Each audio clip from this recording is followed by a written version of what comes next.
Hi, everybody.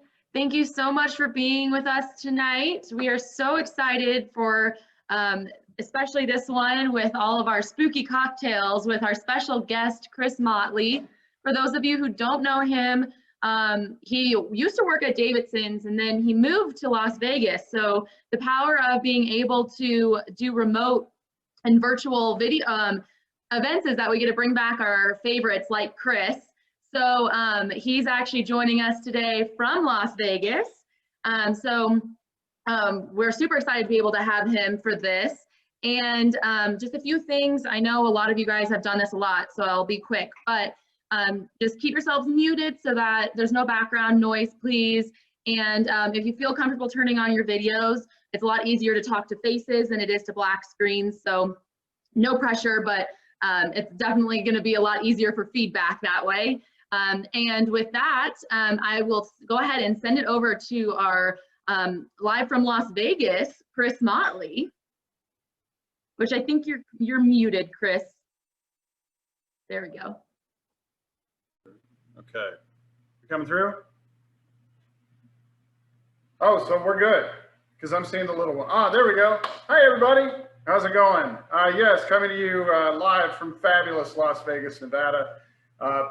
I live in a little section here called Paradise Palms, which built in the early 60s, a lot of mid-mod homes, a lot of movie stars and actors and famous, gangsters and stuff, honestly, lived in this neighborhood for a long time. So Laurel and I found a really killer house here, loving it so far. And I know I mentioned to some of you when I was leaving Davidson's that I was gonna maybe get out of this business. Well, you don't really get out of this business, I guess. So I'm with a company now here called Liquor World, Las Vegas. We have 7 locations and more on the way. And it's been a lot of fun. So what I do miss though, is we don't really have the kind of opportunity to do the stuff that I used to do at Davidson's as I was there for what, 9 years, I think, 8, 9 years. And I really do miss those tastings that we would do on Fridays and Saturdays with all of you there, and miss all of those faces and making a lot of people happy for 3 hours. So I don't think we're gonna do 3 hours tonight. Don't know if we can handle that, but we've only got 2 cocktails to get through, and you know how these go. Once you start rolling, you start getting a little quicker than you think. So again, miss all of you. As I said when I left Denver, the people are going to be what I miss the most, and that's still true, especially last weekend. I don't mean to be too mean about this, but when you guys were what, 14 degrees and snow, I was out here by the pool with a cigar. So it was the right move for me. Anyways, that being said, miss all of you. So we're going to get into this now. Just like we used to, except the fun part about this is I get to go ahead and make the full cocktail instead of having to have this batched previous. So we're going to start tonight with the zombie. So you should have that on your sheets there. And you've got the recipe there and all that stuff. I'm going to talk a little bit about the zombie, just like I used to. It's one of the historical classic cocktails, classic tiki drink. And because it's the zombie, of course, it fits our Halloween theme. I wanted to do the creature from the Black Lagoon thing, but there were going to be too many ingredients that I was going to have to make you go and get. So keeping in the spirit of sticking with one spirit, catch that? One spirit to use in the cocktails, and then other assorted things that you probably have in your house already. Maybe you have to go out and get some fruit, whichever. But so this one is going to be a drink from about 1939, I believe, late 30s. And the story goes like this. A gentleman was headed to the airport, was really afraid of flying, wanted nothing to do with getting on the plane.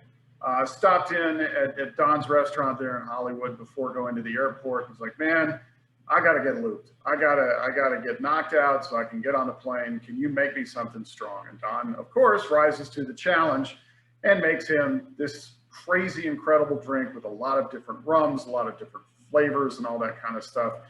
And the guy drinks one, he's like, oh, that's really great. Let's have another. So while the effects of all the liquor that are in this potion start hitting him, he's already on his second one. So after that, he's starting to nod off at the bar, and Don's like, hey, that's it, we're done. And besides, you got to catch your flight. So the guy stumbles out, like a zombie. So Don calls it a zombie, right? And then he also enacts this very famous rule that was on the menus at his restaurant for years and years, that there was a 2 zombie limit. That was it. You could only do 2 of these drinks and you were cut off. Now, that particular drink we're not going to do tonight because it's like 4 different rums, 2 or 3 different syrups. There's different liqueurs that go in it. We're going to go with an abbreviated one.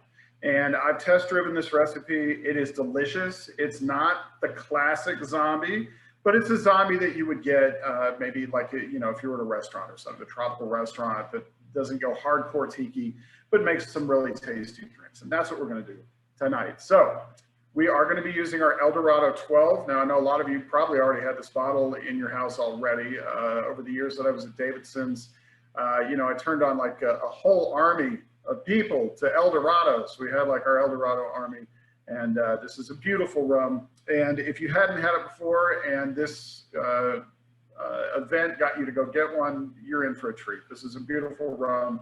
Comes courtesy of Lisa Gallard at Synergy Wines. Lisa, if you're out there, hi, and thank you. And we're gonna get started. Otherwise, I'll just sit here talking all night. And while that's fun, we want to get to a little cocktail too, right? So what we're gonna do first is we're going to take our shaker. We're not going to put ice in it yet. There's a reason for that. We don't want it to melt while we're putting all the ingredients in. So our zombie, we're going to start out with 2 ounces of rum. And I hope you all are pouring. If you're free pouring at home, and especially during this time of quarantine and shutdown and all that, I'm not judging. You're not going anywhere, right? It's probably still kind of chilly out there. So I don't know, put 3 ounces of rum. Anyway, we're going to do 2 ounces of rum there. And then we're going to move on to our orange liqueur. Now, everybody has a bottle of triple sec. Maybe you have an orange curacao, something like that in your house. I have the Naranja. And as I've spoken to many of you before, any of you have spent any time in Mexico at a resort, gone into any bar and gotten a margarita, you know this green bottle that sits on the back of the bar. It's a liter. Except that one says Controy. Well, they can't use that name in the United States because of lawsuits from another very popular orange liqueur. So Naranja is what it's called in the United States. But this is that famous green bottle of Mexican orange liqueur that we all bring back from over across the border. And it's wonderful. So we're going to do 1 ounce of the orange liqueur. There you go, and that's going to go in our shaker. Oh, yeah. Then we're going to get to the juices. Now, I have preached the gospel time and time and time again. Use fresh juice. It's not that hard to squeeze a lemon or a lime, but if you must, what are they called? The Simply juices. Those are really good. Those work really well. Or if you go to your local, your nicer grocery store and stuff, they're going to have some nice fresh squeezed organic. Well, not fresh squeezed, but they're going to be better than, say, like Rose's lime juice, which has its place in like a cosmopolitan, but really not in much else. But I'm rambling now, so we're going to squeeze some juice. So we're going to do 1/2 ounce of lemon and 1/2 ounce of lime. Just get right down to that. Everybody's got their handy juicer, right? Now you're going to make a mess. And that's okay. A mess is fine. We're all stuck at home. Give you something to do later. Clean up the house. Speaking of cleaning up the house, I was trying to figure out what I was going to set up with the background here, and I figured, a whole shelf of booze bottles, my shelf here of all my tiki mugs, and if you can see out the back window there at the pool, hate to rub that in, but if it makes it any better, our heater, while it works, it's really expensive to run, so the pool is running at about 60 degrees right now, and we're not using it, so don't be too jealous, because I ain't getting in that thing. All right, here we go. Lime. Do 1/2 ounce of lime. There we go. See everybody following along, right? There's our 1/2 ounce of lime. And then, all right, here's, well, hold on. Before we get to that, we'll do the orange juice. I cheated. Laurel and I don't eat a lot of oranges around here. We're grapefruit and lime people, so I had to go get some orange juice, and I did get like the fresh squeezed with pulp. Not the concentrate one. Again, if you have access to that simple juice, that's great. Naked juice, of course, is super awesome. We want it to taste like an orange and not that weird metallic kind of aluminum flavor that we get on concentrate. So that's going to be 1.5 ounces of fresh orange juice. Now we get to the passion fruit. This is the one that I was concerned. Hopefully everybody was able to find some passion fruit. That is kind of a real key ingredient with this cocktail. So as I've told you before, if you've got a good Asian market near you, you can find this frozen passion fruit concentrate. And if you use it at full strength, that will be equivalent to any recipe that calls for a passion fruit syrup. And if you do it 1-to-1 with water, that will be equivalent to any recipe that calls for the juice. That being said, I still haven't found a place in Vegas to find that. So what I'm using tonight is this Pessoa, and it looks like everything may be backwards, but you get the idea. This is a Brazilian passion fruit liqueur. And if you have another passion fruit liqueur, by all means, use that, because as this is a zombie, extra alcohol can't be bad, ever. So we're gonna do 1.5 ounces passion fruit juice, if you have it, passion fruit liqueur, here in fabulous Paradise Palms, Las Vegas, Nevada. Here we go, 1.5 ounces. Oh, that smells good. Woo, lovely. And then we're going to do just a little splash of grenadine. Give me just a second. I thought I prepped everything, but the grenadine's in the fridge. It's only 4 feet away. Be ready.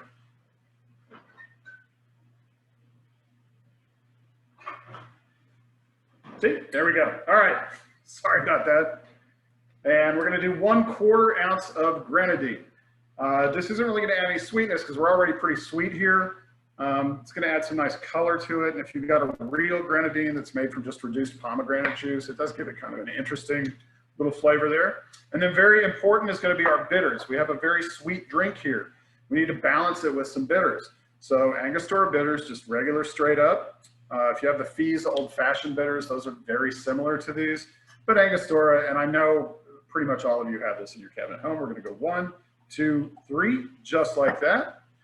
Now, this is how we do it. If you fill your shaker with ice, put your ingredients in there, you don't know how it's going to fit in the glass that you've chosen for your drink, right? So this is how we do that. We wait, we don't put any ice in the shaker, we put ice in our mug. So hopefully some of you have some cool tiki mugs. Maybe you can share one with us later. Maybe you have a Collins glass, or as I said, even just an American pint glass will work. I have, look at this fabulous little guy. So this is our little zombie mug. This comes to us from Frankie's Tiki Room here in Las Vegas. I go to Golden Tiki a lot because it's a little more old school. Frankie's is a dive, lots of cigarette smoke and stuff, but it has a lot of charm. So they are open now. If you come to Vegas, wear your mask, socially distance, all that kind of stuff. The bars are open at limited capacity. And in Frankie's, there's so much cigarette smoke in the air, it's going to kill anything else that's in the air. So we're going to fill our vessel with ice so that we get a proper measurement when we go into the shaker. Here we go. So vessel filled with ice, and then take that and put that gently into your shaker so you don't spill whatever's in your shaker all over the place. There we go. Okay. I may not talk while I'm shaking. It's going to be about 20 seconds of shaking, but it's going to drown out anything I'm saying. So when we shake with our fruit juice, we want to shake for 20 seconds. Should shake until it's a little bit too cold for you to even be holding your shaker. Okay, so let's go. Here we go.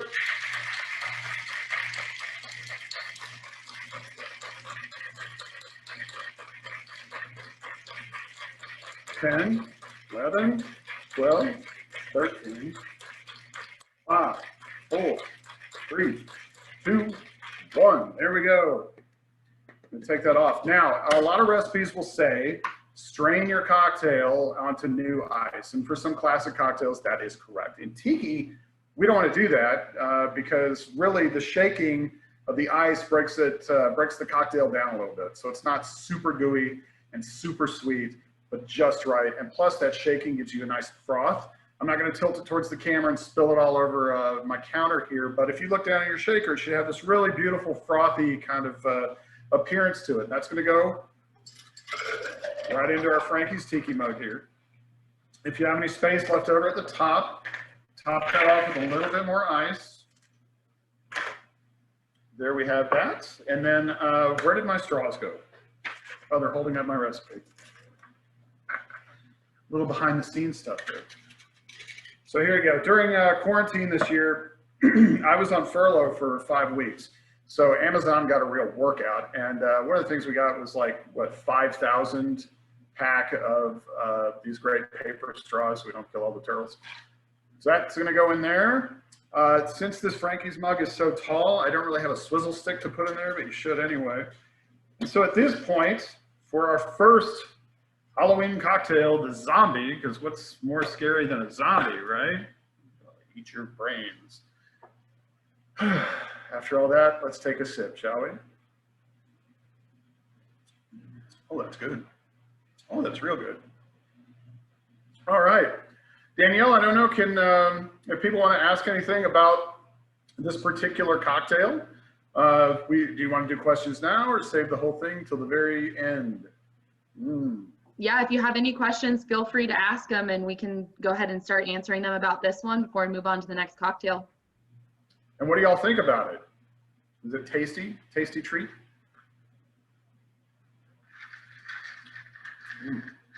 Hi, Ben. Hi, Rebecca. Thank you for my gift. That was awesome.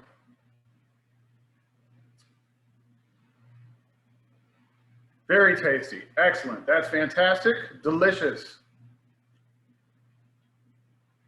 Excellent. Yes, you do need to find a tiki glass.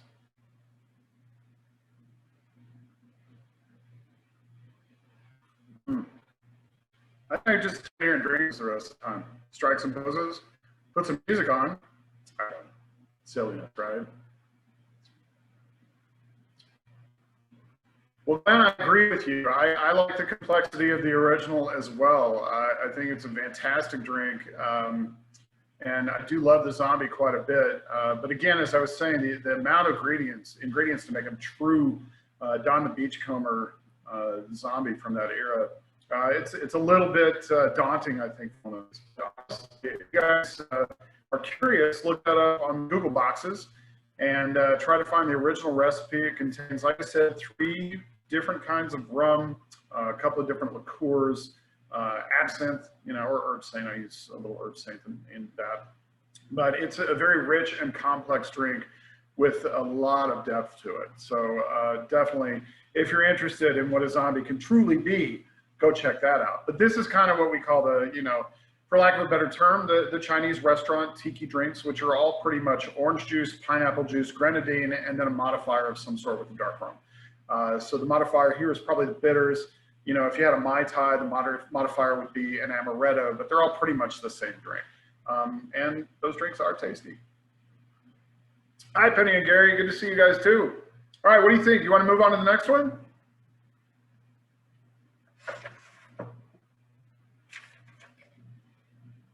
We'll put the passion fruit away.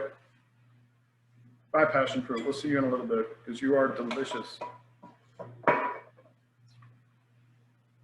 Yeah, Beach Bum Berries Remix is one of the greatest books out there. He retooled some of his original recipe ideas in that so that they were less sweet, which is really nice if you're trying to watch the amount of sugar in these, because a lot of sugar's in these. But the Bum's got a lot of great books. Also, Martin Kate at Smuggler's Cove wrote a really fabulous book. It's a really thick hardback book that is well worth the money.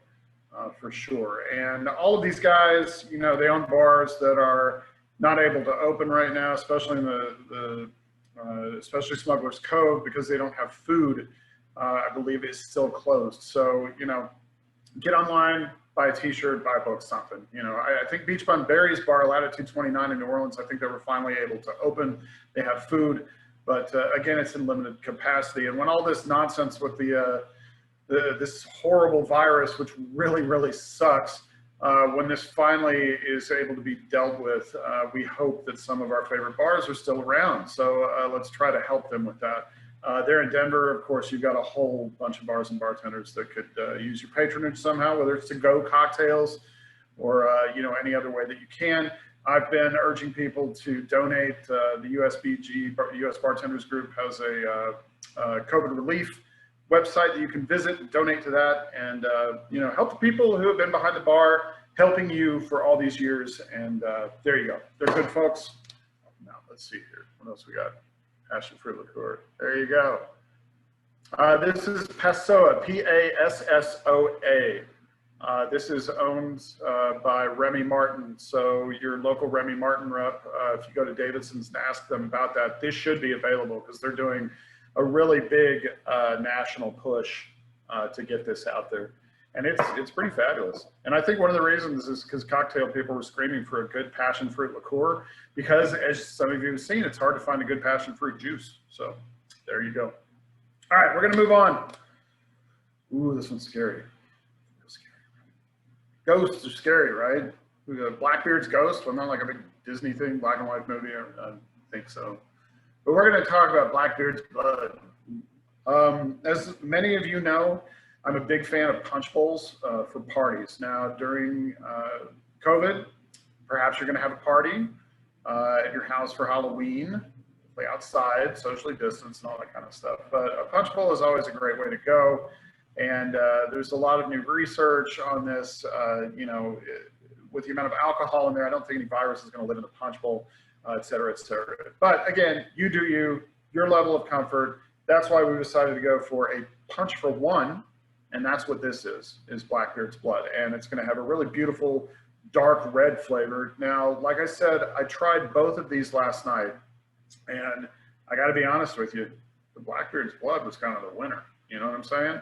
Pretty tasty. My wife Laura loved it. I think maybe after this event tonight, I've got to pack a bunch of stuff and get ready, going to Dallas to see my dad for the weekend, and we may drink a few of these, and that'll be nice. So let's get started with that one. And let's see, I've got my next shaker here. So again, everything begins with rum, doesn't it? Today. So you know how much I love rum. And we had to have our Halloween thematic stuff. The zombie was a natural. And then I had to come up with something else. I wanted, again, the punch bowl, that dark red color, really pretty. Or scary as hell is what it should be, right? Anyway, sorry I didn't get in costume. I've got like a really funny mask, but I couldn't find it. We were cleaning the house and I don't know what the heck happened to it. So it's the way it goes. Here we go, our next guy. Smell that. Still got passion fruit juice. We're not going to use that one. We're going to use this one. So we're going to start with, on this one, 1.5 ounces of our fabulous El Dorado rum, our 12-year. Made in Guyana by Demerara Distillers. So I should probably talk about the rum a little bit too. So El Dorado is made at one of my favorite distilleries. They also make the Lemon Heart series. They make some rums for Ed Hamilton at Ministry of Rum.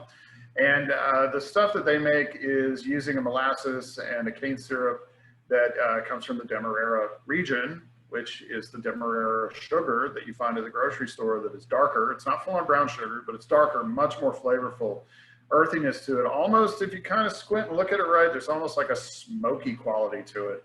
Fabulous stuff. It's what I usually use to make my simple syrups for tiki cocktails. And it's what Demerara Distillers uses to make the El Dorado rum that we all love so much. So there you go, little rundown on the rum there. So that's 1.5 ounces of the El Dorado. Now, red wine. Everybody's got some red wine laying around, don't you? Come on, everybody's been on lockdown. Probably got cases of wine around the house because we all joined wine clubs and went to Davidson's and got a whole ton of stuff and built up our, you know, I like to call it the arsenal. That's the arsenal back there. And, you know, so we can make all kinds of fun cocktails and stuff. And so I didn't go crazy. I didn't go get a new bottle of wine. This is some wine that was left over from earlier in the week. This is Naughty Vines Red Blend from Rodney Strong. It's pretty good. It should be around like 11 bucks, but pretty good. See if they got it at Davidson's. I'll bet they do. So we're going to do 3/4 of an ounce of red wine. Just gonna put that right in there. Oh yeah, that's already looking pretty scary. There's our red wine, and then we're going to go on to 1/2 ounce. I know on your thing it says triple sec, but again, any orange liqueur you've got will work just fine. I'm going to go back and use my Naranja. So it's going to be 1/2 ounce of triple sec. And that goes, and again, in the shaker without any ice, right? Okay. And then we're going to do 1/2 ounce of simple syrup, just like I was talking about before. See, mine's a little dark. You know, this is made with the Demerara sugar we were just talking about. You can make yours regular white cane sugar with water. That's going to be your easiest. Put it in a mason jar, 1 to 1. Just shake it, shake it, shake it until it's all dissolved, and you're good to go. With the turbinado or demerara, as I'm using, you're going to need to throw your mason jar in the microwave, without the top, please, and then do that about 10 to 15 seconds so you can get it warm enough to really get that to dissolve. So ½ ounce of simple syrup. There we go. That smells really good. All right, and then ½ ounce of lime juice. Bring it back to our lime. Again, everybody's got their squeezer, right? Very exciting. Got to have the fresh lime juice. You have to. And now that I'm back out west of the divide, you know, the limes out here are a little less acidic than I found in Colorado. I usually had to reduce the amount of lime juice that I used. Maybe it's the frozen quality of the fruit. I don't know what it was, but they were a little bit more tart in Colorado. So I always had to adjust the recipes out there. Out here, I'm not having to do that. Back to having these that are probably coming in fresh. I really don't know how they're handled, but I do notice a distinct difference between the limes out here and the limes back on the Front Range. So we're gonna go ½ ounce of lime juice. That's that. Now, again, now we're gonna put our ice and measure our ice. So here we go. This is pretty cool. This is a mug that I'm going to use tonight because it's a rum barrel in our spooky Blackbeard pirate theme, right? It's got like, you know, I can see that there's like starfish and there's kelp on it and all kinds of stuff. This comes from Trader Sam's. Who knows what Trader Sam's is? Sure, some of you do. Trader Sam's is the really killer tiki bar at Disneyland. And when we first moved out here, that was one of the first things we went and did was went to California, went to Disneyland, and went to Trader Sam's. It is one of the most fun tiki bars I've ever been to. Even though it's a Disney, that doesn't take anything away. It's a real bar, really great cocktails, and a lot of fun. I won't spoil it, but there is so much cool hidden stuff going on in that bar that you can entertain yourself for like a whole day in there. So you guys may have a wine glass. You might have like a rocks glass or something like that. But I'm going to use this guy. And honestly, this has been in the trophy case back here ever since. So this is the first cocktail I put in there, and we're sharing it with you guys. So we're going to fill up our ice into here. Like I said, you may have a double old-fashioned glass. That works just fine. Super easy. You know, it's the time of COVID, right? I mean, the red Solo cup works just fine. All right. So we're going to put our ice in here, but we're not shaking this one. So even though this has fruit juice, and usually when we talk cocktails that have fruit juice, we shake and shake and shake to get the froth. I didn't think it would be right to shake the wine. And then also, if you're going to like step this up, if you take the measurements of this one cocktail and multiply them by say 10, right, then you can make your big punch bowl. And if you try to shake your punch bowl, well, we know what's going to happen, and you know, that's not going to be fun for anybody. So we got our bar spoon here. Anybody know what those ridges are on the bar spoon? This was originally for the swizzle. Before they had blenders, you put it in and you swizzle that, right? Very exciting, isn't it? A little side thing. But we're going to stir, again, about 20 seconds, you know. Stir rapidly if you can. Kind of keep your hand on the vessel, so to speak. And again, when it gets a little too cold for you to hold or you start feeling frost on there, you're good to go, and it's time. So we're almost there, probably 10 seconds. I like to think of everybody out there stirring together in unison, stirring together through this terrible time of this awful virus. But we're going to get through it, and we're going to get moving on. All right, there we go. Take your glass, pour that right in there. There we go. Now my mug's a little bit bigger than this cocktail is, so now this one I'm not, you can do a straw if you want, but since it's in a wine glass or your old-fashioned glass, we're just gonna sip that down. Oh man, it's good. I hope you guys like this as much as I do. This one is, this is gonna get some play around the house, I'm telling you. Oh yeah. All right, what do you get? What does everybody think about that one? Let's see in your comments here in the chats. Unless everybody's still stirring and tasting. So we'll take a second. Let me think, what else can I tell you? Somebody asked me on the Facebook post that I shared on this about single barrels. And yeah, I know that Davidson still has a great single barrel program. Stop by there. But yeah, really, if you guys make it out here to Vegas soon, even before COVID's over, come see me. I got a lot of killer single barrels that I would love to show you. And let's see what we got here. This one is great. Ah, this is the hit. See? And a wine glass handy. Well, who doesn't? Is it wrong to double? You know what, Don? It's never wrong to double the rum, ever.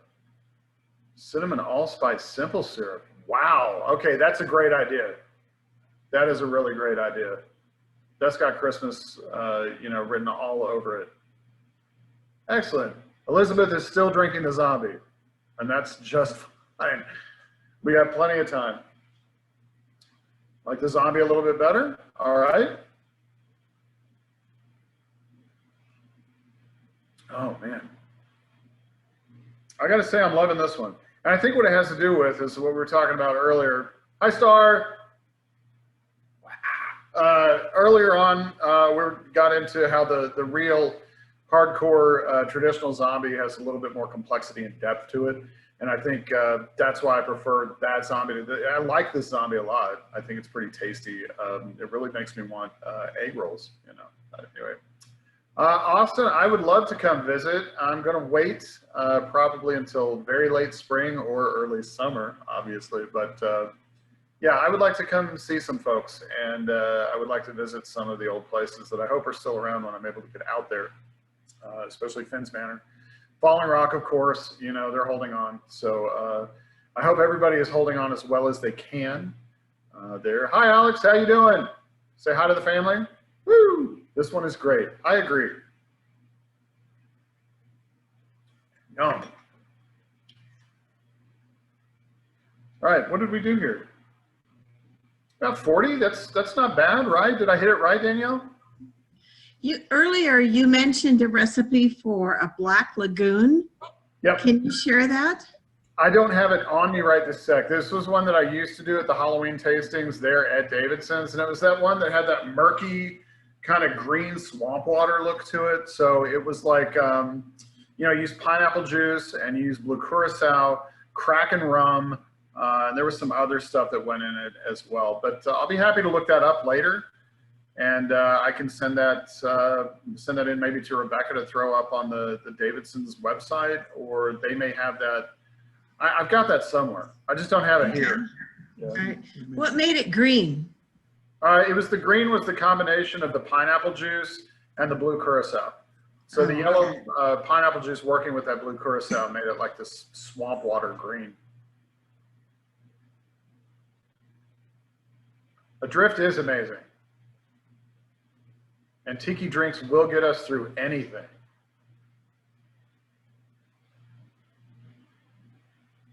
I'm reading all y'all's stuff. What, can't wait to try it. There we go. Yeah. There was another great tiki bar right as I was leaving. Unfortunately, they've closed down, and it really stinks that I can't remember the name of it. Oh, dang it. Maybe somebody here can help me. No, not in Boulder. It was, oh, I can't remember what it was right now. Shoot. How's everybody doing with, I hope that, you know, the fires aren't affecting anybody directly. That's been really rough to watch, especially the one that was encroaching on Rocky Mountain National Park. Of course, I miss Rocky Mountain National Park. We have some great national parks out here. I've been to Death Valley twice in the last week. I love it out there. But Hidden Idol, that's the one. That's the one. Those guys are great. Yeah, good stuff. Love the Painkiller. Had some of those in the pool out here. So another favorite of mine, you bring up the Painkiller, which is similar to, in makeup and flavor, to the Pina Colada. It's just orange juice instead of pineapple juice, but and the grated nutmeg and the puffers and all that. But here's a trick that I learned from Robert Sickler, former Diageo master of whiskey and current owner of Finn's Manor, who is currently in Oaxaca with his lovely wife, Jody, celebrating their 10th anniversary. And know, I know they're not watching, but I'm going to say happy anniversary to them anyway. So Robert taught me a trick a long time ago. This was a favorite thing that the masters of whiskey used to use to show people, to take you out of your comfort zone of what is Scotch, right? And they would take Johnny Walker Black, that nice smoky, rich blend, and they would put that in a pina colada instead of rum, and totally switch up in your mind how you thought about smoky Scotch, how you thought about Johnny Walker, and how you thought about tropical drinks. It works amazingly well to put smoky Scotch with coconut, and especially that drink. But if you don't want all the calories that come with those drinks, because I mean they're 500 calories each, maybe even more. Just coconut water and smoky Scotch, beautiful thing, great tropical thing. You can do a little squeeze of lime in that, so that's fun. I know we talk about a lot of rum here, but not everybody loves the rum. Some people like Scotch, and you can do some fun stuff with that as well. Let's see here. Not been able to go. Oh, that's a shame. Sorry to hear that. I know the lake has seen a lot of trouble with the fire. I heard Estes was evacuated. So best wishes to everybody involved with that. Talisker. Yeah. Here's what you do with Talisker. All right, as long as we're just going to start talking about what to do with stuff. Another thing, and this comes from Robert too. I owe a lot to Robert as far as a lot of these weird pairings go. I used to think I hated oysters, and Robert proved me wrong because he ordered a dozen of oysters at Jack's downtown and then drizzled Talisker on top of the oysters and then said, now try it, do it like a shot, and did that. And now ever since then, I love oysters. So next time you're doing oysters, order a little shot of Talisker on the side and just drizzle that with a spoon on and try it that way. It's fabulous. Just great stuff. Let's see. Yes, Port Charlotte with a coconut ice cube all day. All day, Austin. Man, miss you guys. I need to come back and get into some Port Charlotte with coconut ice cubes all day. Or you come to Vegas. How about that? Especially this winter while it's cold. Come on out here, and I can't say I'm going to hit every bar with you, but if you want to socially distance in the backyard with cigars and stuff, we can do that here in February. It's a weird thing, but there you go. So anybody have any other questions about the actual cocktails or the ingredients we were using, or maybe some other things you could do with some of these ingredients?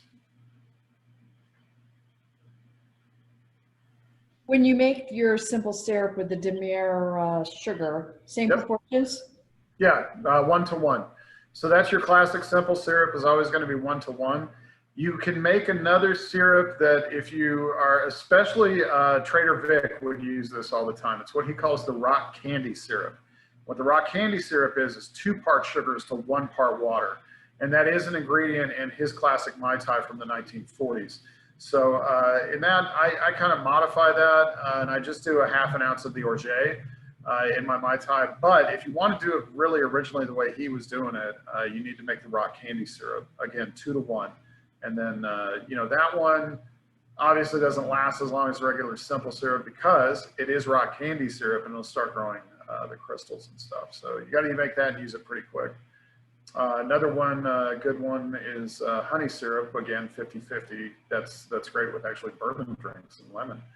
Good Christmas drink for rums. Well, there's a whole bunch of punches. I think this one here, somebody under the HRCA tag, I don't know if that was Danielle, but said that they were using, we're using like a cinnamon spice simple syrup with the wine, the punch thing. I think that sounds fabulous. That sounds really good. And another fun trick for that, if you're doing that with, those kind of spices in your punch bowl, snap a couple twigs off the Christmas tree, right? Some of the little evergreen sticks there, and just toss those in the punch bowl. Nobody should eat them, and they're not really going to add any much flavor, but they're going to add an aroma for that kind of whole Christmas feel and everything, and that'll be really nice. There you go, cinnamon and allspice simple syrup. Wow, that sounds good. That sounds real good. Ratio for that, I'm guessing, make a regular simple syrup, you're half and half. And then if the way I make simple syrup with cinnamon and vanilla, and I'm guessing with the allspice too, is you put it in a pan and you bring the simple syrup to simmer. Throw in your flavoring agent, which is cinnamon, or and I crack the cinnamon up so I get full flavor off of it. You let that simmer for about 5 minutes. Pull that off the heat. Let it sit for a couple of hours and cool down, and then strain it and put it in a mason jar. And that goes for your cinnamon syrup, your vanilla syrup. I would imagine this cinnamon and allspice is made about the same way, but that's a lot of fun. And like cinnamon syrup, you would do probably like 3 sticks crushed up, to about a half a cup of sugar. Well, maybe a cup of sugar, a cup of water, simmer in the pan, put it in a mason jar when you're done. Really good stuff. And then when you've got that cinnamon syrup, you can make this whole class of drinks from Don the Beachcomber, including that original zombie recipe that calls for Don's Mix number 3. What Don's Mix number 3 was a secret ingredient that was cinnamon syrup and grapefruit juice. So you can make the Jet Pilot if you've got cinnamon syrup. You can make the zombie. There's a whole bunch of crazy drinks. Reach over and just hit the. I just typed it in there. There we go. So the original Mai Tai is going to be 1942, I believe, 47. I don't know, in the 40s. Trader Vic Bergeron in a late night drinking episode with some friends of his, a couple of which who were in town from Tahiti. This is how the story goes, and how all these cocktail stories go. Take them with a huge grain of salt, as they're all mythology and legend and all that. So he started bringing ingredients down off the wall. Oh, this sounds good. This sounds good. This sounds good. Blah, blah, blah, blah, blah. Mixes this up, hands it to the young Tahitian lady who drinks it and says, "Oh, Mai Tai Aroa," which means, oh, it's the best in the world. Never mind that Don Beach had a drink called the Mai Tai Swizzle that precedes Don's drink by a couple of years. But doesn't matter. That drink is okay, but Don's Mai Tai, Vic's Mai Tai is the classic. And, that's your 1 ounce aged Jamaican, your 1 ounce aged Martinique, orgeat, fresh squeezed lime juice, orange curacao, smack a mint, throw that in the glass. You're not muddling it, you just want the aroma from it. That's your true original Mai Tai. Water turbinado. There you go. That sounds delicious. Cinnamon Applejack. That sounds good. I want some of that. Man, I make all this stuff. Here in Vegas, it's at our house. We haven't been doing a lot of the tiki cocktails because, let's be honest, during furlough and quarantine and all that, maybe there's a little bit more of sipping around the house than there normally would have been. Plus, there was summertime and the pool. So not a lot of tiki drinks around here because of the calorie hit. So we've been doing a lot of spirits on the rocks. We've been doing like the bubbly and LaCroix waters with tequila and maybe just a little bit of simple syrup with it. That's been really good. I even got a little bit kooky. All the things were converging, the fires in California. You could walk outside and it smelled like an Isla Scotch outside.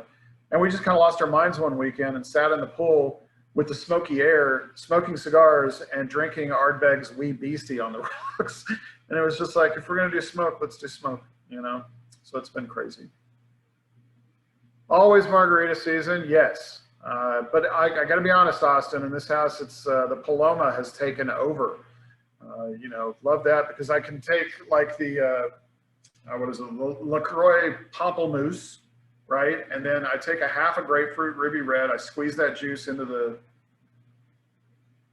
the fancy red Solo. Actually, that's like one of those ones that you can put in the dishwasher. So squeeze half a grapefruit in that, and then 2 ounces of tequila, and then pour the LaCroix Pamplemousse into that, stir it up, get in the bowl. It's beautiful stuff. What is your strategy at the craps table? Full disclosure, I moved to Las Vegas for other things, and people think I'm crazy, but I don't gamble. I've played maybe 3 slots machines since getting here. Laurel and I moved here because A, it's warmer, and also it's a little bit cheaper, but mainly because from our house here near, what are we, a couple of miles from the Strip, I guess. We're in a very old section of Las Vegas. It was the first planned housing area by Palmer and Creasel, who built all of the Palm Springs mid-mod houses. We're in that kind of area here. But the thing is, within 4 hours of our house is the Grand Canyon, Joshua Tree National Park, Great Basin, Death Valley, the ocean. So it's, you know, that's kind of what we're doing. So not a whole lot of gambling going on, but a whole lot of scrambling around on rocks and trying to avoid snakes. There you go. Do I drink much mezcal? I do. I've got some beautiful mezcals here. My favorite is one, it was the last bottle I bought at Davidson's before leaving. We got it was a brand called Banuelos that came in, and there was a Masperillo that I'd had many mezcals, but that one, when we tasted it with the rep, blew my mind. It is like straight up Texas brisket, long smoked barbecue in a bottle, and it was damn near $80, but I did not care. I had to have that bottle, and I got that bottle and took it home. Other things that I love to use mezcal for, my favorite cocktail in the world is the mezcal Negroni.